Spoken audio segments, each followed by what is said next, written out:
बिस्मिल्लाहिर्रहमानिर्रहीम। अस्सलामुअलैकुम। अमीरुल मोमिनीन हज़रत अबू फ़ारूक रज़ी अल्लाह ताला अन्हा की अदालत आलिया में एक मुकदमा पेश हुआ। दो खूबसूरत नौजवान एक नौजवान को पकड़कर हाजिर हुए और फरियाद की कि ए अमीरुल मोमिनीन, इस नौजवान ने हमारे बूढ़े बाप को कत्ल कर दिया है। इस जालिम कातिल से हमारा हक दिलवाइए। आप रज़ी अल्लाह ताला अन्हा ने दावा सुनने के बाद मुलजिम की तरफ देखा और दरियाफ्त किया कि अपनी सफाई में तू क्या कहता है। मुलजिम ने अर्ज की जिससे वो हलाक हो गया। मुलजिम बोला, हाँ अमीरुल मोमिनीन, ये जुर्म वाक़या ही मुझसे साबित हुआ है। आप रज़ी अल्लाह ताला अन्हा ने फरमाया कि तुम पर कसास लाजिम हो गया है और इसकी इवज़ तुम्हें कत्ल किया जाएगा। मुलजिम ने जवाब दिया, आका, मुझे आप रज़ी अल्लाह ताला अन्हा के हुक्म और शरीयत से कोई इनकार नहीं, अलबत्ता मैं एक गुजारिश करना चाहता हूँ।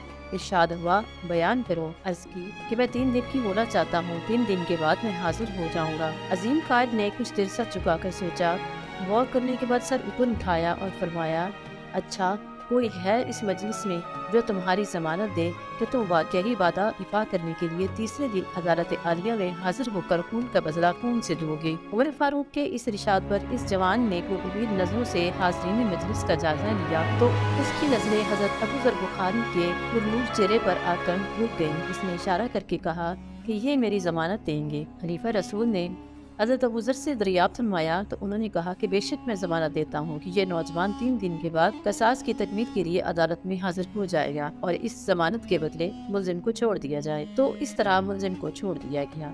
2 दिन के बाद तीसरा दिन आ गया। जलील कदर सहाबा और मुशीरान खिलाफत दरबार में जमा हुए। दोनों मुदई भी आ गए और हज़रत अबू ज़र बुखारी भी आ गए। मुलजिम का बेकरारी से इंतजार होने लगा। जो वक्त गुजर रहा था, सहाबा कराम का इज़्तिराब और परेशानी बढ़ती जा रही थी क्योंकि मुलजिम अभी तक नहीं पहुंचा था और वक्त करीब आ रहा था। सहाबा को हज़रत अबू ज़र की निस्बत से ज्यादा परेशानी होने लगी। 1-2 मरतबा मुद्दइयों ने भी दरियाफ्त किया मगर उन्होंने हर मरतबा यही जवाब दिया कि 3 यौम गुजर गए हैं, मुलजिम अगर ना आया तो मैं अपनी जमानत पूरी करूँगा। परेशानी की कोई बात। जब हाजरीन की परेशानी इंतहा पर पहुंच गई और दहला देने वाले अंजाम के तस्वर से सब सहम गए तो अचानक एक तरफ से मुलजिम दरबार में हाजिर हुआ। इसका जिस्म पसीने से शराबूर था और चेहरे पर गर्द जमी हुई थी। मुसलसल भागने से इसकी सांस भी फूल गई थी। इसने आते ही सलाम किया और अर्ज की कि अल्लाह का जो हुक्म है बजा लाया जाए। आप रज़ी अल्लाह ताला अन्हा ने दरियाफ्त किया कि तुम कहाँ गए थे। इस मुलजिम ने कहा कि मैं एक अमानतदार के सुपुर्द करने गया था।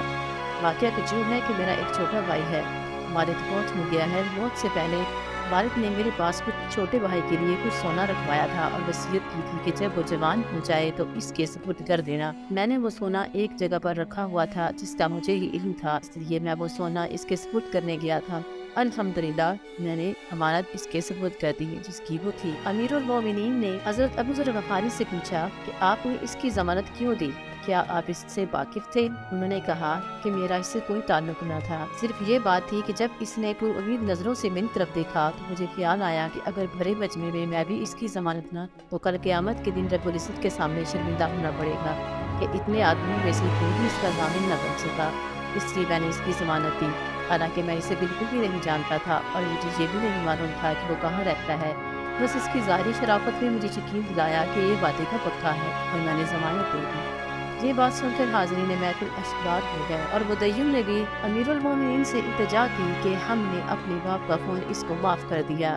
तो दोस्त, एक मोमिन का दिल इसी तरह सच्चा और वादा पूरा करने वाला होना चाहिए। इस नौजवान की सच्चाई और वादा वफाई अल्लाह ताला को इस कदर पसंद आई कि अल्लाह ताला ने इसके बदले में उसको जिंदगी बख्श दी। अल्लाह ताला हम सबको अपने नेक बंदों में शुमार करे और आप सल्लल्लाहु अलैहि वसल्लम के बताए हुए रास्ते पर चलने की तौफीक दे। आमीन।